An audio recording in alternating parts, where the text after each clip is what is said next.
Pada era generasi milenial saat ini, mengejar karir dan aktualisasi diri merupakan sesuatu yang menjadi prioritas. Sehingga jika kita temukan di beberapa negara maju, pernikahan bukanlah prioritas dalam hidup, melainkan hanya sekedar option saja. Sementara pernikahan merupakan salah satu mandat yang Tuhan berikan bagi kita. Dalam episode Keluargaku Adalah Surgaku, Good News kedatangan Bogi dan Keisha. Mereka merupakan pasangan suami istri yang memulai pernikahan di usia yang sangat muda. Bogi merupakan seorang kapten pilot di suatu maskapai penerbangan terbaik di Indonesia. Sedangkan Keisha merupakan ibu rumah tangga yang membuka bisnis di bidang desain grafis, khususnya desain bagi anak-anak.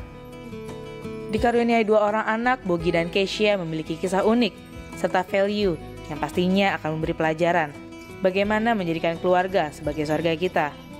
Sudah gak sabar untuk mendengar kisah mereka? Saksikan perbincangan selengkapnya dalam episode Keluargaku Adalah Surgaku, hanya di Good News Program. Halo, nama saya Bogi Karisma Supriyadi, umur saya 28 tahun. Ini istri saya Kezia Angelica, umurnya 26 tahun. Kami 5 tahun menikah. Puji Tuhan, anak ada dikaruniai 2 orang. Yang pertama Kalika Abigail Supriyadi, umur 4 tahun. Yang kedua Jehuda Selumiel Supriyadi, umurnya 2 tahun.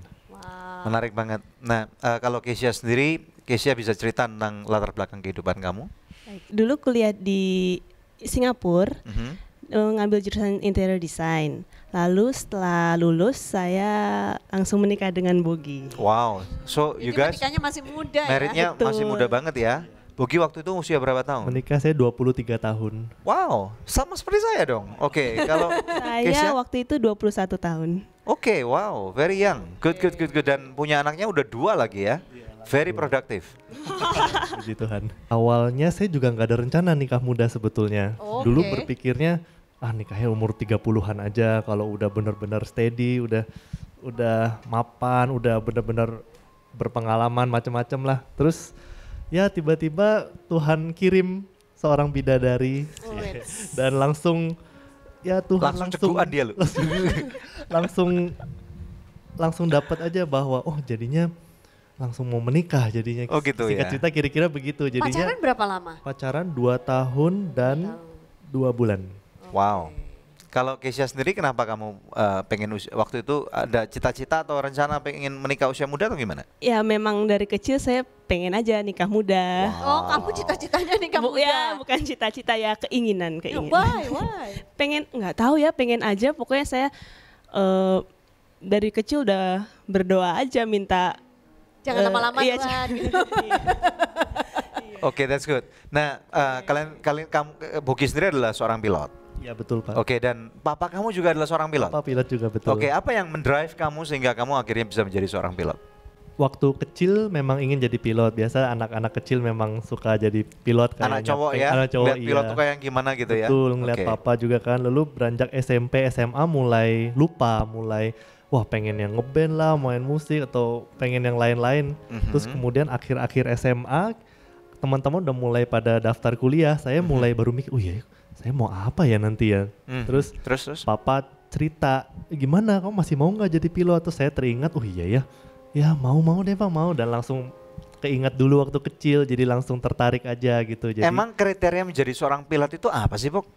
Kriteria umum sih sebetulnya intinya sehat jasmani dan sehat rohani lah kira-kira. Jadi maksudnya setiap orang. Dan jiwani juga. Dan jiwani, jiwani maksudnya. Setiap orang bisa jadi pilot maksudnya gitu.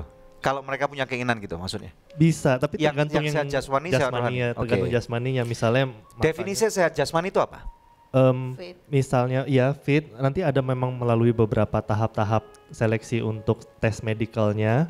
Jadi itu entah dari mata, telinga, terus kacamata nggak boleh ya? Kacamata ada batasnya tapi nggak boleh terlalu tebal. Terus telinga dicek juga, terus kemudian tinggi badan ada minimalnya juga sebetulnya. Really? Tapi minimalnya teman saya ada yang 165 kok. Jadi masih ada harapan lah buat yang tingginya 165. Jadi semestinya kalau diarahkan setiap anak laki-laki yang pengen cita-cita jadi pilot itu possible untuk Bisa, possible. bisa jadi pilot. Terus kemudian langkah apa yang kamu ambil setelah itu? Setelah itu papa saya menawarkan ada sekolah pilot ini baru buka dan ya udah kami mendaftarkan. Mahal nggak Dan bayarnya?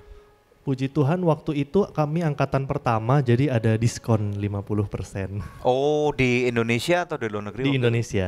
Oh, Berapa oke. lama sekolah pilot itu? 1 tahun totalnya saya waktu 1 itu. tahun. Kalau yang sekarang sekitar 10 bulan sampai 12 bulan sampai 10 bulan. Nggak sampai lama 11. berarti ya? Iya, nggak lama. Setelah itu langsung dapat izin License. untuk terbang? Izinnya dapat, license-nya dapat langsung.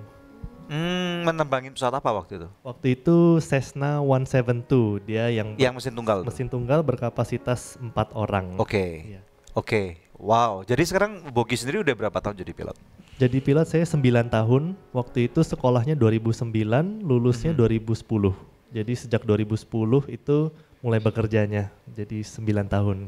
Ada suka dukanya nggak? Kan biasanya orang lihat wah pilot itu gagah banget pakai seragamnya, kemudian kayaknya kerjanya sampai dengan hari ini masih banyak orang consider bahwa kerjaan pilot itu cukup glamor gitu loh ya. Nah silakan. Sukanya dulu mungkin Yes. ya. Sukanya ya saya suka jadi jalan-jalan, bisa melihat belahan kota yang lain di Indonesia atau belahan kota lain di luar Indonesia juga. Kemudian suka bisa mengoperasikan sesuatu yang besar kan ini sebetulnya, tapi bisa Yang kelihatannya kompleks banget kelihatannya gitu ya. kompleks tapi ya lama-lama bisa dipahami juga akhirnya, dan bisa ya ampun barang sebesar ini bisa diarahkan, bisa mau kemana bisa kita kendalikan, jadi itu terasa menarik aja buat saya. I see. Kemudian dari atas melihat bumi di bawah itu rasa sensasinya berbeda aja. Oke, kalau tipe pesawat apa yang kamu terbang? Saya Boeing 737 Oke. NG. Oke, that's good. Oke. Itu Kemudian sukanya. kalau dukanya? Dukanya dari sisi pekerjaannya dulu mungkin ya, kan banyak tantangannya, banyak resikonya, seperti cuacanya macam-macam, ada yang awan besar banget, ada yang awan yang bisa dihindari, kemudian kalau saat hujan deras di landasannya pendek dan bisa licin, jadi banyak resiko-resiko seperti itu. Kemudian resiko bertemu dengan pesawat-pesawat lain, dan itu kan bisa menimbulkan kecelakaan. Ya. Jadi cuman secara statistik sebetulnya transportasi udara adalah yang paling aman. Jadi yang paling aman berdasarkan jumlah kecelakaannya maksudnya ya, dibanding darat, dibanding mobil, kecelakaan mobil kan kalau kita masuk tol tuh suka ada jumlah kecelakaan itu kayak banyak banget kan. Atau laut ya. Iya, atau laut juga. Jadi saya melihat itu jadi wah bersyukur juga jadi bahwa transportasi udara secara resiko penerbangannya aman. Jadi resiko yang saya temukan sebetulnya ini papa saya ajarkan juga, papa saya ingatkan bahwa resiko yang tidak terlihat adalah risiko perselingkuhan sebetulnya. Karena di situ kami pergi bersama-sama, menginap di hotel yang sama. Jadi itu sangat, kalau udah masuk kamar gak ada yang tahu lah. ya itu dia. Ya. Oke. Jadi itu yang resiko-risiko yang saya hadapi. Kemudian di kamar juga sendirian dengan akses wifi yang kencang, bisa akses dengan pornografi sangat mudah. Jadi benar-benar resiko-resiko yang saya temukan ya itu jadinya. Karena yang sisi penerbangannya aman, jadi resiko relationship-nya jadi yang saya temukan. Sukanya dulu ya. Mungkin sukanya kan kalau abis terbang tuh suka dibawain oleh-oleh gitu. Jadi bisa makanannya juga banyak. Jadi tahu makanan-makanan daerah lain. Iya. Lalu kalau ada schedule yang enak gitu, saya dan anak-anak juga suka ngikut. Jadi kayak liburan tambahan lah. Dan terbangnya juga nggak pernah bayar kali ya? Ya bayar. Oke. Diskon. Oh diskon, oke. Tapi bukannya keluarga pilot harusnya you guys are flying for free gitu? Ada 1 tahun sekali yang free, kemudian sisanya ada yang 10%-nya atau 25% atau 50%-nya. Tapi yang free hanya 1 kali. Oh oke, Iya, iya. oke, good. Nah kemudian dengan resiko-resiko tadi gimana? Resiko-resiko yang seperti penerbangannya sih saya nggak apa-apa ya, maksudnya saya tidak khawatir gitu. Tapi untuk yang perselingkuhannya juga dia dua-duanya juga nggak khawatir sih, soalnya dari semenjak pacaran kami sudah saling terbuka. Kalian berdua sendiri bagaimana melindungi pernikahan kalian? Maksudnya kan Bogi seorang kapten yang kamu kapten juga sudah, dan he looks very handsome, tall gitu ya, dan kemudian bebas dengan semua kebebasan yang dia miliki. So how do you keep him? Bagaimana kamu menjaga dia lah gitu loh? Berdoa sih Pak. Gak ada cara lain ya. Iya, dan percaya aja sih sama dianya, dan juga saya dari pertama sih karena dari sejak pacaran kami udah terbuka, udah saling trust gitu.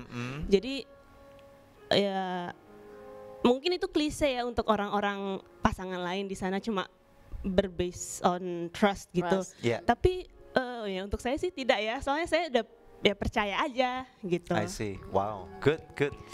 Halo teman-teman sekalian, Anda baru saja menyaksikan sebuah episode Good News program, atau mungkin Anda juga menyaksikan video-video tayangan yang lain yang kami pernah upload pada channel @Anugerah Ministries. Dan saat ini secara pribadi pula saya mengajak Anda untuk berpartner bersama dengan kami, sehingga lebih banyak lagi tayangan-tayangan yang luar biasa.